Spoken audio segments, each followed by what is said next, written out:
बुद्ध का जब आया समय, तो Buddha has never declared that I am starting a new religion. कहीं भी उनके एक सेंटेंस में नहीं है। No statement of Buddha is available where he is claiming that I am introducing a new religion. उनका एक विचार था, रिलीजन कैसे बनता है कोई, जब उसको उसमें रिचुअल्स काफ़ी सारे आ जाते हैं, पर्टिकुलर टाइप के रिचुअल्स को लोग फॉलो करने लगते हैं, तो तब वो कहते हैं कि एक अलग तरह से दिखाई दे रहा है। बाकी एक वे ऑफ लाइफ तो है ही वो।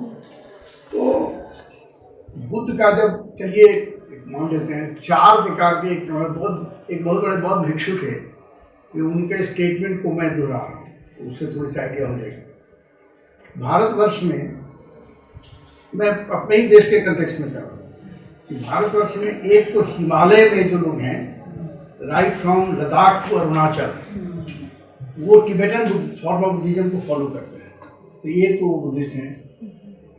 दूसरे थोड़े से उसके नीचे हिमालय के और थोड़ा डाउन साउथ में आ जाइए, डाउन नॉट हल्का साउथ, तो उसमें बहुत सारे लोग जैसे हिमाचल में भी हैं, उत्तराखंड में भी हैं, यूपी में आपको कई बार मौर्य और शाक्य हैं,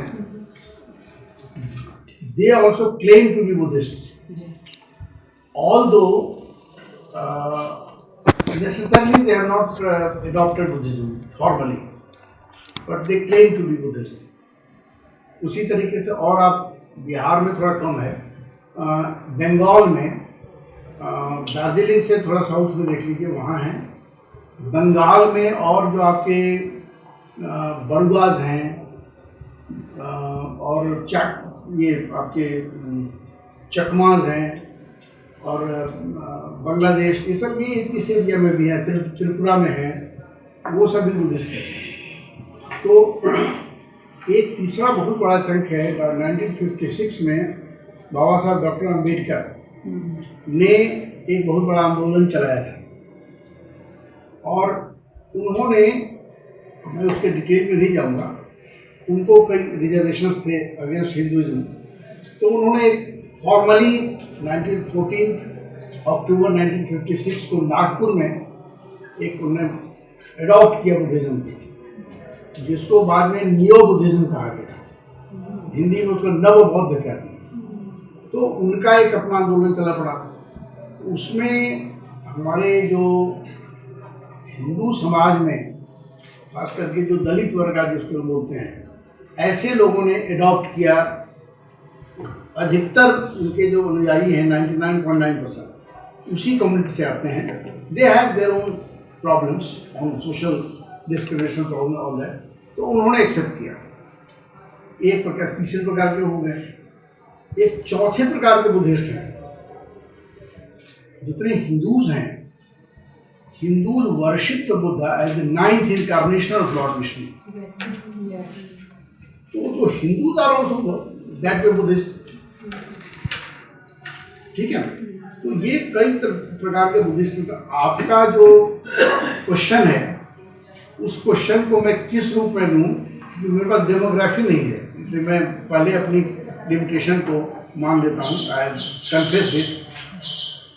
अब उसको बुद्धिस्ट का आपका क्या तात्पर्य है, इसका मेरे ख्याल से ये मेरे इस एक्सप्लेनेशन का उत्तर मिल गया होगा।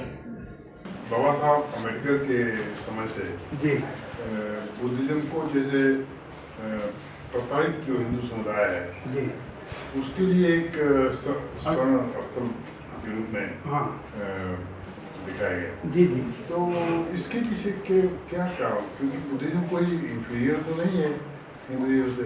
नहीं, उसमें जो कास्टिज्म और कास्ट के नाम पर डिस्क्रिमिनेशन, ये हिंदू समाज का एक बहुत बड़ा एक निगेटिव पॉइंट तो है, एस्पेक्ट तो है जी। और रिचुअल्स उसके साथ, हिंदुइज्म में हम लोग रिचुअल्स, रिचुअल्स देखिए, रिचुअल्स हर एक धर्म में है।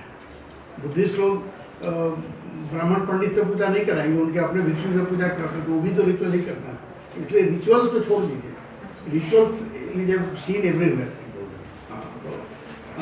ये जो बुद्ध की मूर्तियाँ खंडित दिखी हमें सांची में, ये कैसे खंडित हुई हैं? अब नारायण व्यास साहब तो इसको ज़्यादा ही एन अथॉरिटी, बट मैं विद माई लिमिटेड नॉलेज, उसके कई कारण हैं। एक तो समय का प्रभाव जो है, उसमें देखिए आप जितनी मूर्तियों को देखेंगे तो उसमें नाक, जो भी बॉडी से बाहर निकला हुआ पार्ट है, लेडीज में उसके ब्रेस्ट, वो पहले खत्म हो जाते हैं। अब मान लीजिए ऊपर से कुछ हुआ, बिजली गिरी, पत्थर ये हुआ, ओले वर्षा हुई, और भी तरह के कारण है, वो एक नेचुरल कारण है। कुछ जगह पर हो सकता है कुछ बदमाशी भी करते हैं, लेकिन समय का इतना बड़ा समय है, इस समय में कुछ जाना कोई दूसरे आक्रमणकारी आते इस देश में हो सकता है, उसमें कोई कंक्रीट तो ऐसा नहीं कर सकती इसको इसने तोड़ा या उसने तोड़ा या समय के साथ वो खत्म हुआ। आर्कियोलॉजिस्ट हमारे कुमी साहब बैठे हुए हैं, he can also highlight, am I right? तो ये कारण है। और कई बार हम लोग आउट ऑफ इग्नोरेंस, अरे उसने तोड़ा है, अरे उसने तोड़ा, ऐसा नहीं है। वो हो सकता है कि समय के साथ भी हुआ होगा।